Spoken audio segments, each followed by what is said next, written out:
नमस्कार शेतकरी बंधूंनो, आजही बाजाराची परिस्थिती जैशी तेच आहे.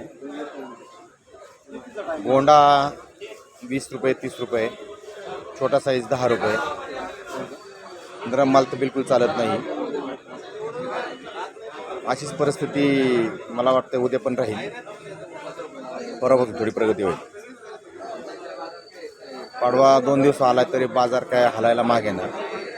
कारण प्रत्येक बाजारात म्हणजे महाराष्ट्रातील सर्वच बाजारात माल मुबलक प्रमाणात आहे असे रिपोर्ट आहेत. त्यामुळे बाहेरचे गिराईक कमी आणि उष्णतेचे प्रमाण वाढल्यामुळे मालाची क्वालिटी पण खराब झालेली आहे. बाजार नसल्यामुळे लोक वेळेवर तोडत नाही. तरी या पुढील 2 दिवसात आपला माल वेळेवर तोडा. माल थुकू नका. जो माल तोडण्यायोग्य आहे तो तोडून घ्या, जेणेकरून मालाची क्वालिटी मेंटेन राहील. पाडव्याला माल खराब लोक घेत नाही, टिकणारा मालच घेतात. त्यामुळे नरम माल व चांगल्या मालामध्ये व्हेरिफिकेशन जास्त असतं. बाजाराच्या लेवलमध्ये जास्त फरक असतो. आज सुद्धा बिजल्या 50-60 रुपये गेल्यात, परंतु काही बिजल्या 10-20 रुपये पण खपत नाही अशी परिस्थिती. त्यामुळं शेतकऱ्यांनी क्वालिटी मालावर जास्त लक्ष केंद्रित करावं. जास्त क्वालिटी माल बाजारात पाठवा.